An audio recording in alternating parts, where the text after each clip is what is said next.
రాష్ట్ర ప్రభుత్వ విప్ జంగా కృష్ణమూర్తి ఇలా కామెంట్స్ చేశారు. పార్టీకి సంబంధించి రకరకాల ప్రచారాలు జరుగుతున్నాయి. పార్టీ మారే ప్రసక్తి లేదు. వచ్చే ఎన్నికల్లో అవకాశం కల్పించాలని బీసీ నాయకులు సంఘీభావంగా ఉన్నారు. పల్నాడు జిల్లా నియోజకవర్గంలో గాని ప్రజా సంఘాలతోటి మాట్లాడి తుది నిర్ణయం తీసుకుంటాం. సీటు కోసం ఆత్మగౌరవం కోసం పోరాటం చేస్తున్నాం. నాపై జరిగే ప్రచారాలు అసత్య ప్రచారాలు. బీసీలకు ఏం చేశాను అన్నది ప్రజలకు తెలుసు. నేను పార్టీలోనే ఉన్నాను. ఎవరికీ దూరం కాలేదు. ముఖ్యమంత్రి గారి అపాయింట్మెంట్ కూడా దొరకటం లేదు. ఇక్కడికి వచ్చేటువంటి వాళ్ళందరూ కూడా వివిధ సంఘాలకు సంబంధించిన పెద్దలు, బాధ్యులు. ఎందుకంటే ప్రస్తుతం జరుగుతున్న పరిస్థితులు ఇచ్చే నాకు సంఘీభావం తెలపడానికి చేసినట్టు వీళ్ళందరికీ కూడా ముందుగా నా హృదయపూర్వక ధన్యవాదాలు తెలియజేస్తున్నాను. సమస్య ఏంటంటే ఇక్కడ వాళ్ళు చెప్పారు మనోవేదన.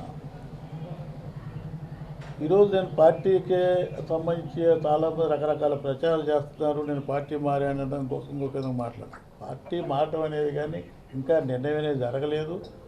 పార్టీ కూడా ఇప్పటి వరకు కూడా నేను ఒకటే అనుకుంటున్నాను, అవకాశం ఇస్తారనే ఆలోచనతో ఉన్నాను. ఇప్పుడు మాట్లాడిన పెద్దలు కూడా అదేవిధంగా బీసీ సామాజిక వర్గాలకు సంబంధించి ఈ జిల్లాలో సంబంధించినటువంటి అవకాశం ఉంది కాబట్టి ఇంతకుముందు ఇచ్చారు కాబట్టి టికెట్ ఇవ్వలేదు కూడా అభ్యర్థించడం కానీ వాళ్ళు కోరుకోవడం జరిగింది. తదుపరి పార్టీ నిర్ణయం చేసిన తర్వాత ఇలాంటి పెద్దలతోని, అంటే వీరి సంఘాల పెద్దలతోని, అదే ప్రజా సంఘాల పెద్దలతోని పల్నాడు సంబంధించిన ప్రజల యొక్క వాళ్ళ యొక్క అభిప్రాయం మేరకు నిర్ణయం తీసుకోవడం జరుగుతుంది. ఇది ప్రధానంగా. అంటే మీ బీసీ సంఘాల నాయకులే చెప్తున్నారు, మీకు కనీసం అపాయింట్మెంట్ కూడా ఇవ్వలేదు. మళ్ళీ ఇంకా ఏ హోప్ ఉంటారు? ఇది వాస్తవం. ఎందుకంటే అపాయింట్మెంట్ సంబంధించి ప్రధానంగా ఏంటంటే నా ఉద్దేశంలో పదవి లేకపోతే అధికారం శాశ్వతం కాదు. ప్రతి మనిషికి కూడా ఒక ఆత్మగౌరవం ఉంటుంది. అది ఆత్మగౌరవానికి సంబంధించి పేదవాడ ధనికుడ అధికారం ఉందా లేదనే విషయం కాదు. కొన్ని విషయాల్లో మా ఆత్మగౌరవం దెబ్బతింది. తప్పనిసరిగా ఆత్మగౌరవం కాపాడుకోవడం కోసం పోరాటం చేయడం జరుగుతుంది. వైసీపీకి వ్యతిరేకంగా పోరాటం చేస్తారా? ఇంకా ప్రభుత్వం కూలిపోతుంది అని చెప్తున్నారు. వాళ్ళు ఏది మాట్లాడుతారు. ప్రజా సంఘాలకు సంబంధించి వాళ్ళ ఆవేదన వెళ్ళబుచ్చారు. ప్రభుత్వానికి వ్యతిరేకంగా చేస్తామని కూడా కాదు కదా. ఇది ప్రధానంగా ఏంటంటే ఇప్పుడున్న పరిస్థితి ఇచ్చే టికెట్ ఇవ్వని చెప్పి అడిగిన తర్వాత దానికి సంబంధించి రకరకాలుగా ప్రచారాలు చేసుకుంటూ రకరకాల దుష్ప్రచారాలు చేస్తున్నారు. కాబట్టి నాకు అండగా నాకు సంఘీభావం తెలపడం కోసం ప్రజా సంఘాలకు సంబంధించి కుల సంఘాలకు సంబంధించి వచ్చారు. నా నిర్ణయం అనేది కూడా చేయబట్టి నిర్ణయం కూడా నా వ్యక్తిగతంగా ముందు ప్రజా సంఘాలతో మాట్లాడుతా, కుల సంఘాలతో అభిప్రాయం తీసుకుంటున్నా. అవి కాకుండా కూడా మా నియోజకవర్గాల ప్రజలు పల్నాడు ప్రాంతానికి సంబంధించి దాదాపు 30 సంవత్సరాల పాటు కూడా నాకు అవినావ సంబంధం ఉంది. 2 పర్యాలు ఎమ్మెల్యే చేశాను. ఇవి కాకుండా టీడీలకు సంబంధించి కానీ వ్యక్తిగతంగా అన్ని గ్రామాలకు సంబంధించి ప్రజలకు సంబంధించి అన్ని వర్గాలకు సంబంధించినటువంటి సంబంధాలు ఉన్నాయి. ఈరోజు పల్నాడు ప్రాంతంలో మరి ముఖ్యంగా గురజాల నియోజకవర్గానికి సంబంధించినటువంటి లీడర్షిప్ మొత్తం కూడా ఇప్పుడు వైఎస్ఆర్ కాంగ్రెస్ పార్టీలో లీడర్షిప్ మొత్తం కూడా ఆ ప్రాంతాల నుంచి ఎదిగినటువంటి అక్కడ కార్యకర్తలతో మానతో ఎగినటువంటి లీడర్షిప్ ఉంది. కాబట్టి వాళ్ళందరి యొక్క అభిప్రాయం తీసుకుంటున్నారు.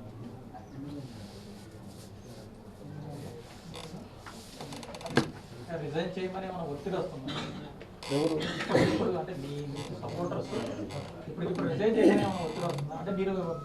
రిజైన్ చేయమని ఒత్తిడి ఎవరు పెట్టలేదు. అభిప్రాయం చెప్తున్నారు. ఎవరు తోచిన అభిప్రాయం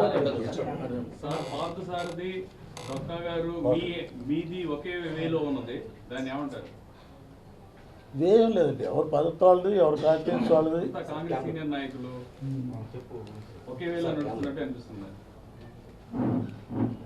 ఎవరితో వాళ్ళదండి. కాకపోతే మాకే సంబంధం.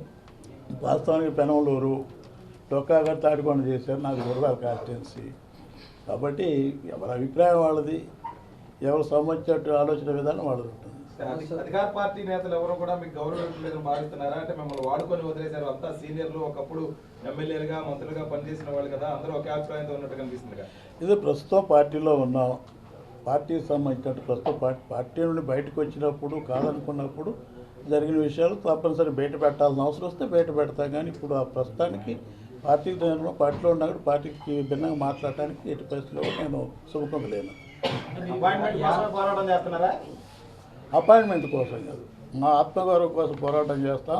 సీటు కోసం పోరాటం చేస్తాం. యాదవ్ ఆత్మీయ సమావేశంలో మీరు మాట్లాడింది అదే కదా, యాదవులకి వైసీపీ ప్రభుత్వం ఏమీ చేయలేదన్న మాట్లా అదే అది ఎందుకంటే అది కరెక్ట్గా అదే చెప్తున్నారు.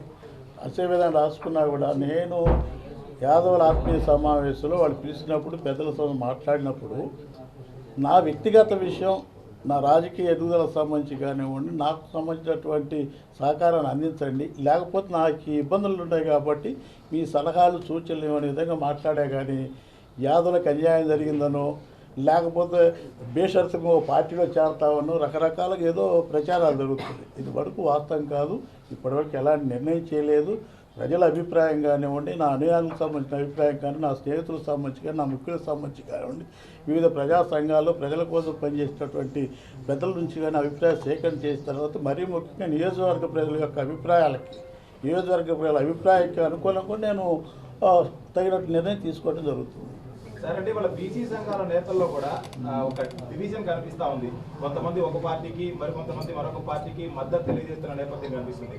ఎందుకంటే మీరు ఏమి యాదవ్ సమాజానికి మీరేం చేయలేదని కొంతమంది వ్యాఖ్యానిస్తుంటే అది కరెక్ట్ కాదని మీరు ఖండిస్తా ఉన్నారు. కొంతమంది మీ మీద కూడా ఆరోపణలు చేస్తున్న నేపథ్యం కనిపిస్తుంది. ఏ విధంగా చూడాల్సి ఉంటుంది మొత్తాన్ని? చేస్తాను. ఇప్పుడు సహజంగా ఇది తప్పనిసరిగా కూడా ఉంటారు. సంఘాలకు సంబంధించి కొంత పార్టీలు కొంతమంది సపోర్ట్ చేసి ఉంటారు, ఇండివిజువల్గా ఉంటారు. ఎవరి అభిప్రాయం వాళ్ళది. ఇప్పుడు యాదవ్ సంఘానికి నేనేం చేయాలనేది వ్యక్తులుగా నేను ఆయన చెప్పడానికి లేదు. బీసీలకు నేనేం చేయలేదని ఒక బీసీ సంబంధించిన వ్యక్తి చెప్పడానికి లేదు. అది ప్రజలకు తెలుసు. ఎవరేం చేశారనే విషయం ప్రజలకు తెలుసు.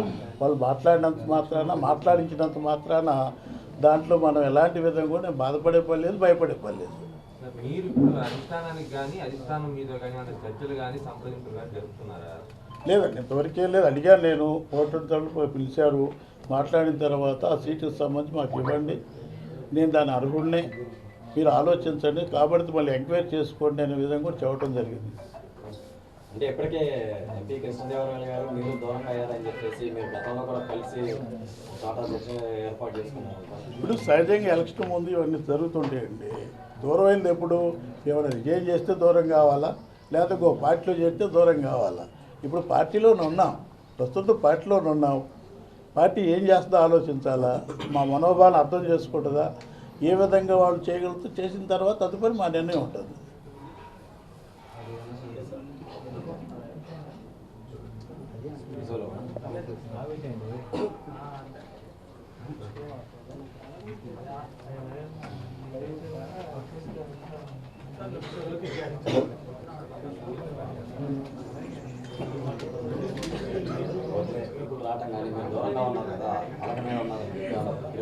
రాజకీయ పార్టీ అన్న దాంట్లో రకరకాల ప్రచారం సాయం జరుగుతాయండి.